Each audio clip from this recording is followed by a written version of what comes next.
తల్లిదండ్రులమైన మనం అంతా గ్రహించాలమ్మా. చిన్నపిల్లల్ని దయచేసి గారాబంగా పెంచకండి, గారాబంగా పెంచకండి. పెంచవచ్చు, గారాబంగా పెంచవచ్చు 5 ఏళ్ల వరకు, 5 ఏళ్ల వరకు పెంచవచ్చు కాస్త, అది కూడా మృదువుగా అంతే, కొట్టకుండా. ఎందుకంటే కొడితే తట్టుకోలేరు. కానీ కాస్త అదిరిస్తూ ఉండాలి, బెదిరిస్తూ ఉండాలి. బాలుడు ఆదరము చేయి. పిల్లలు ఎప్పుడూ గారాబం వల్ల చెడిపోతారు. అతి ప్రేమ పనికిరాదు, అతి ప్రేమ పనికిరాదు. పెద్దవాళ్ళ కోసం పిల్లల్ని సర్దుకోమని చెప్పారు తల్లిదండ్రులు. గ్రహించండి దయచేసి. మీ ఇంట్లో మీ తల్లిదండ్రులు కానీ మీ అత్తమావలు కానీ ఉంటే వాళ్ళ కోసం పిల్లల్ని సర్దుకోమని చెప్పండి. పిల్లల కోసం పెద్దవాళ్ళని సర్దుకోమని చెప్పకండి. తప్పు, చాలా తప్పది జరుగుతుంది. మీకు ఈ వయసులో టీవీ అవసరమా? పిల్లలకు వదిలేయచ్చుగా. పిల్లలకే చెప్పాలమ్మా ఆ మాట, అత్తగారిగా టీవీ అవసరం, ఇచ్చేసేయి.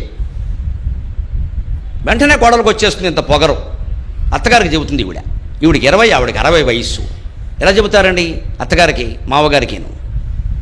ఎందుకంటే మా పిల్లలు మాకు ముఖ్యం. వాళ్ళు కార్టూన్ పెట్టు కూర్చుంటాడు అక్కడ. వాడి కాలక్షేపానికి టీవీ కావాలి. మరి పెద్దవాళ్ళు ఏమవుతారు? ఇంట్లో ఉన్నవాళ్ళు పెద్దవాళ్ళ కోసం పిల్లల్ని సర్దుకోమని చెప్పి పెద్దవాళ్ళే చెబితే పిల్లలకు వెంటనే అర్థమైపోతుంది. మన ఇంట్లో ముందు మా అమ్మ తాతయ్య, తర్వాత అమ్మ నాన్న, తర్వాత నేను చెల్లి. ఖచ్చితంగా వీడి జీవితం అంతా ఇదే ఫార్ములా అనుసరిస్తారని సూత్రం. వాడు గాడి తప్పడమ్మా, వాడు గాడి తప్పడం. మనం చేయం దాన్ని. పెద్దవాళ్ళకి చెబుతాం మీరు చదువుకోవచ్చుగా. చిన్నపిల్లల వాళ్ళు ఏంటమ్మా చిన్నపిల్లలు, చిన్నపిల్లలకే చెప్పాలి, పెద్దవాళ్ళకి చెప్పొద్దు. 8 ఏళ్ల పిల్లకి పుట్టినరోజు వస్తే 80,000 ఖర్చు పెడతారండి. 80 ఏళ్ల తల్లికి పుట్టినరోజు వస్తే కోడలే విమర్శ చేస్తుందమ్మా. ఆ ముసలావుడికి ఇప్పుడు అంత పుట్టినరోజు అవసరమా అండి?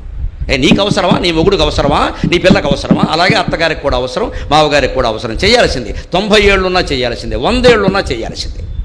వాళ్ళ స్నేహితులను పిలవాల్సిందే, పెద్దవాళ్ళని పిలవాల్సిందే, వాళ్ళకి కావలసిన మర్యాదలు చేయాల్సిందే. అప్పుడు ఈ పిల్లలు గ్రహిస్తారు మా నాన్నగారు వాళ్ళ మా మామగారు పుట్టినరోజు చేశారు, ఇద్దరు వెళ్ళి మా అమ్మ నాన్న మా మామగారికి మా తాతగారికి దండం పెట్టారు అని వెంటనే వీళ్ళు కూడా పెడతారు. అంతేకాదు వాళ్ళ తల్లిదండ్రులను వాళ్ళు అలా చూశారు కాబట్టి ఈ పిల్లలు రేపొద్దున్న ఈ తల్లిదండ్రులను అలాగే చూస్తారు ఖచ్చితంగా. ఇంకో మాట ఉండదు.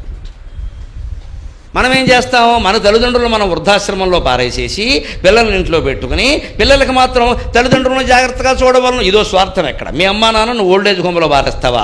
నీ పిల్లలను మాత్రం నేను జాగ్రత్తగా చూడాలి. ఇందాక చెప్పానే పాపాలన్నీ దేవుడు తీసుకోవాలి, పుణ్యాలు మన ఖాతాలో ఉండాలి.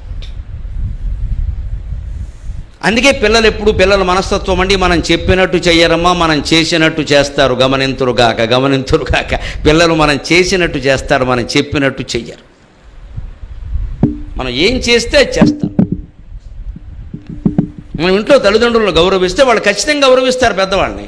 ఎవరు అప్పుడు వీళ్ళు గౌరవించే సమయం వచ్చేసరికి వాళ్ళు ఉండరుగా, ముసలాళ్ళు వీళ్ళేగా ఉండేది, వీళ్ళని గౌరవిస్తారు.